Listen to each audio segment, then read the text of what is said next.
¿Qué tal? ¿Cómo están? Arranca una nueva conversación en temas vinculados con la salud. Y en este caso vamos a hablar de algo que es algo cotidiano, nos pasa a todos, todos los días y que tiene que ver con el hambre. Pero muchas personas luchan por reducir la sensación de hambre para así poder impactar en la pérdida de peso. Es una conexión directa, es una relación. Tu cerebro tiene hambre es el libro de Marian García, a quien vamos a saludar también y hacerle todas estas preguntas. Gracias por el contacto con CNN Chile. ¿Cómo estás? Hola, ¿qué tal? Muchísimas gracias por recibirme para hablar de este tema que me apasiona y que creo que puede interesarle a mucha gente. En primer lugar, sin duda, porque todos luchamos con el hambre, porque pareciera ser una llave que nos pudiera ayudar en la pérdida de peso. ¿Qué es el hambre? Yo distingo 5 tipos de hambre, no solo uno, sino 5. Hay un hambre que es el que conocemos todos, que es el hambre, el de la hora de comer, de la hora de cenar. Se libera una hormona desde el estómago que se llama grelina, que yo me acuerdo porque te ruge el estómago, y llega al cerebro y esa hormona te dice, es la hora de comer. Y cuando llevas comiendo más o menos unos 20 minutos, desde el adipocito, que es una célula grasa, simpática, la tenemos mucha manía, pero el adipocito es una célula buena, te manda otra señal que se llama leptina y te dice, deja de comer. Esa es el hambre fisiológica, la que todos entendemos como hambre. ¿Cuál es el problema? Que tenemos hambre emocional por la ansiedad, por el cortisol, por el aburrimiento. Tenemos hambre ambiental porque vemos cosas y las queremos comer. Veo un croissant, veo un donut, me lo quiero comer. Tenemos hambre Dragon Khan. Yo lo llamo Dragon Khan, que es una montaña rusa. El hambre montaña rusa. Como azúcar, hay un pico de glucosa en sangre y cuando cae ese pico me pide más. Hay estudios que han visto que la gente que desayuna muy azucarado entran en esa montaña rusa de azúcar y acaban comiendo hasta 300 kilocalorías más al día, que son 9 kilos al año. Es decir, tenemos hambre emocional, hambre ambiental, hambre montaña rusa y el más preocupante de todos, el hambre hormonal, el hambre por inflamación. Cuando hay muchos adipocitos que entre ellos ya no caben, se van aplastando, no pueden respirar bien. Y claro, si no respira bien, que hemos dicho que el adipocito mandaba la señal de saciedad.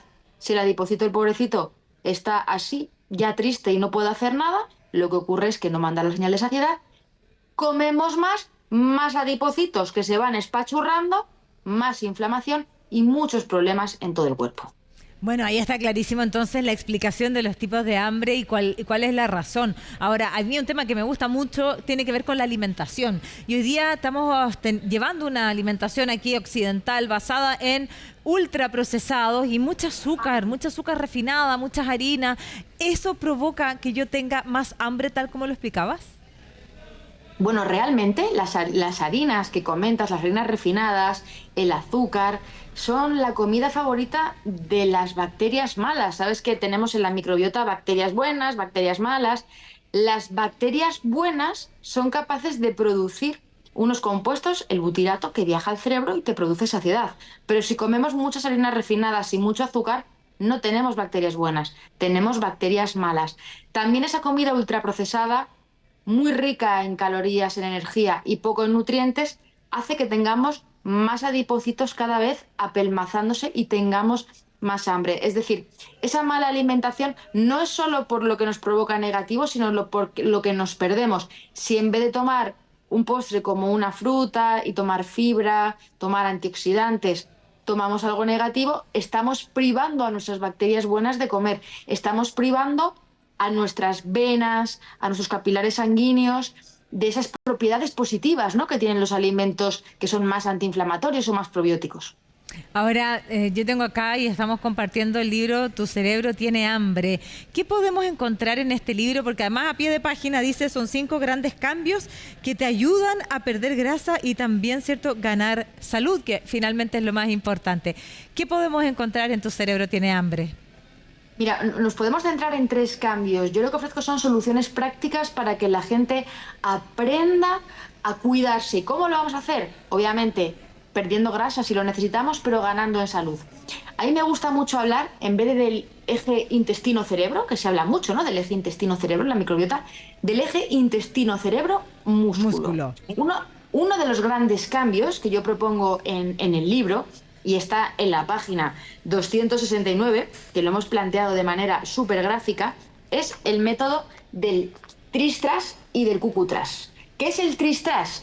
Tris-tras significa que en un tris, como decimos, en 10-15 minutos al día, proponemos un método en el que en ese pequeño espacio de tiempo, en tu casa, en pijama, con muy poco material, con unas bandas elásticas, puedas entrenar la fuerza. El entrenamiento de fuerza genera músculo y en el músculo se generan unos compuestos que viajan hacia la microbiota, estimula las bacterias buenas que generan compuestos buenos para el cerebro. Eje intestino-cerebro-músculo.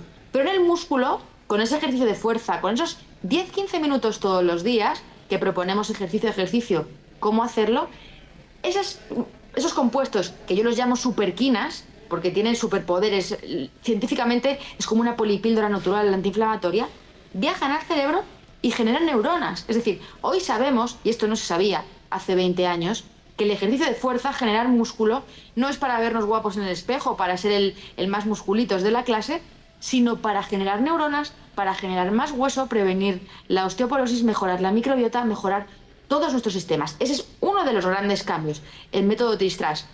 Hay otros cambios relacionados con la alimentación. Planteo el semáforo de las dietas. ¿Qué dietas de las famosas están en verde? ¿Cuáles están en rojo? ¿Cuáles no hay que hacer? ¿Y cuáles están en ámbar? Como un semáforo en ámbar que lo puedes cruzar pero con cuidado, como el ayuno intermitente, la dieta keto. Hablo de todo esto para que la gente entienda cuándo sí y cuándo no. Y otro cambio fundamental, como hablábamos al principio, es aprender a distinguir los tipos de hambre. Pregúntale a tu hambre cuando vas a la nevera, ¿este hambre que tengo yo es un hambre que ha aparecido de repente? Porque esa grelina surge de repente por el estrés, por el cortisol. ¿O es un hambre gradual que ha venido poco a poco? ¿Es un hambre que me pide brócoli o lentejas? Porque cuando uno tiene hambre fisiológica, se come hasta una zanahoria que tenga en la nevera si tienes hambre de verdad. Pero cuando uno tiene hambre por estrés, lo que quieres es chocolate. De hecho, por eso en la portada del libro pusimos una chocolatina. En la editorial habían puesto otra cosa, pero les dije, no, chocolate que les gusta a todos, que genera dopamina, ¿no? Entonces, si la respuesta es, quiero azúcar, el hambre apareció de repente, y sobre todo, ¿cómo me voy a sentir yo cuando satisfaga ese hambre? Es decir, después de haberme comido el chocolate, ¿cómo me voy a sentir? No pasa nada por comer chocolate, podemos ser muy flexibles, pero si me como media caja me voy a sentir culpable, ¿no? Pero de comer lentejas, de comer garbanzos, de comer un plato de judías, yo no me he arrepentido nunca, es comida sana. Este algoritmo que yo planteo en el libro nos ayuda a tomar decisiones y que a la hora de enfrentarnos a la comida entendamos un poco quién está hackeando nuestro cerebro. No, qué importante además porque finalmente uno dice, no, es que no tengo tiempo para hacer ejercicio. Y aquí lo mostramos también mientras tú hablabas, estos ejercicios que puedes hacer en casa en 15 minutos. El poder hacernos una pregunta de por qué tengo hambre, si es que obedece a una necesidad básica que hay que cumplir, por supuesto, o obedece a otra cosa. Y eso finalmente nos va a conducir a un destino que es mejor, que tiene que ver con el bienestar. Muchos buscan el camino corto para poder perder peso. Finalmente, si abraza un estilo de vida saludable, la pérdida de peso va a venir por añadidura, ¿no? Sin duda, el 90% de las dietas, estas dietas que la dieta de la piña, la dieta de Brad Pitt, las dietas de los famosos, las dietas de las barritas, de los batidos, el 90%, y esto es ciencia, fracasan entre 6 y 9 meses. Yo lo que propongo es un método sueco, que lo hemos adaptado un poquito, que se llama Find Your Way, encuentra tu camino, muy flexible, para que la gente sepa qué alimentos hay que potenciar, qué alimentos hay que limitar, y qué alimentos hay que cambiar. A veces pequeños cambios, como el pan blanco por el pan integral, o la guarnición, el acompañamiento, patatas fritas, patatas asadas, puré de patatas, siempre patatas, ¿no? Bueno, pues de vez en cuando cambiémoslo por pimientos, calabacín, champiñones. Yo lo llamo un más por menos. Va a estar rico también, pero vas a tener más vitaminas, más minerales, más antioxidantes, más nutrientes, con menos calorías, con menos energía, porque nos pasamos el día sentados. Y al hilo de esto, otro cambio que propongo, además del Tris-tras, es el Kit Kat. El Kit Kat no es el chocolate, sino es que cada hora o cada 2 horas, y esto lo podemos implementar desde ya todos los que estamos aquí, que rompamos el sedentarismo. ¿Cómo hacemos esto? Subiendo y bajando escaleras, por ejemplo, yendo a ver a un compañero, o levantando la punta de los talones, simplemente poniéndonos de puntillas, que sentados podemos hacerlo. Activamos el sóleo, un músculo grande, que hace que capte insulina, le cambiamos el paso a nuestro cuerpo. Digamos que son pequeños truquitos que todos juntos, no uno aislado, no una anécdota, sino un cambio pequeñito pero sostenido, nos puede ayudar mucho. De todas maneras, bueno, te contaba que ya estaba devorándome, hablando de comida, devorándome el libro, ¿cierto? Que está muy bueno y está muy explicado de una forma muy, muy sencilla. Pero está explicado de forma sencilla para atajar un problema que es complejo y que tiene que ver con el desarrollo de muchas enfermedades no transmisibles que están vinculadas al estilo de vida. Por lo tanto, el no hacer estos cambios nos va a traer un futuro no tan feliz. Y ahí te quiero preguntar por este diagnóstico, ¿cómo estamos como sociedad? Tenemos, al menos en Chile, índices de obesidad muy, muy elevados. Me imagino que allá también, al menos la OMS dice que al menos la mitad de la población va a tener obesidad en algunos años más. Y eso es verdaderamente preocupante. ¿Cómo lo ves tú? Pues estamos en torno, aquí por ejemplo, entre más de un 60% entre sobrepeso y obesidad. Entonces, como dirían mis hijos, estamos regulinchi. Realmente no son buenos datos y la perspectiva no es positiva.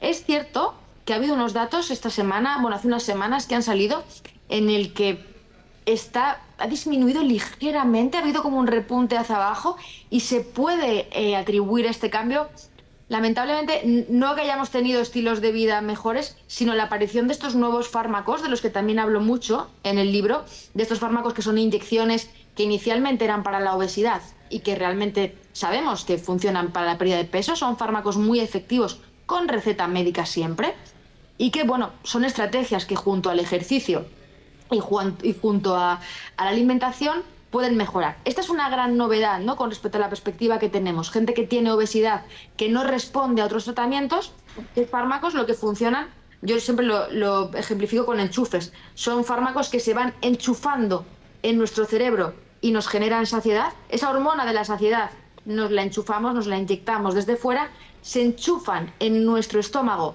hacen que se libere el contenido más lentamente. Entonces, como tenemos más tiempo la comida en el estómago, estamos más saciados y también se enchufan en el páncreas, liberan insulina y captamos más glucosa. Son fármacos con los que se puede perder, con los nuevos fármacos, hasta un 25% de peso y que, bueno, pueden ser una alternativa, una estrategia más para aquellas personas a las que, bueno, pues con alimentación y con ejercicio no están consiguiendo nada. No obstante, necesitamos políticas a nivel mundial y local para actuar especialmente en los niños. El sedentarismo que hay en los niños, la mala alimentación, el fast food, los ultraprocesados que comentabas antes, Macarena, esto es realmente el grandísimo problema que tenemos. De todas maneras, bueno, bien lo explicó, ¿cierto?, la boticaria, que bien sabe, ¿cierto?, en farmacia, especialista en farmacia también, y nosotros también tenemos lo mismo, estamos hablando de la semaglutida, estamos hablando del Wegovy, estamos hablando de los Ozempic, que los nombres también que se comercializan en Chile, sí, bajo receta médica, pero muchas veces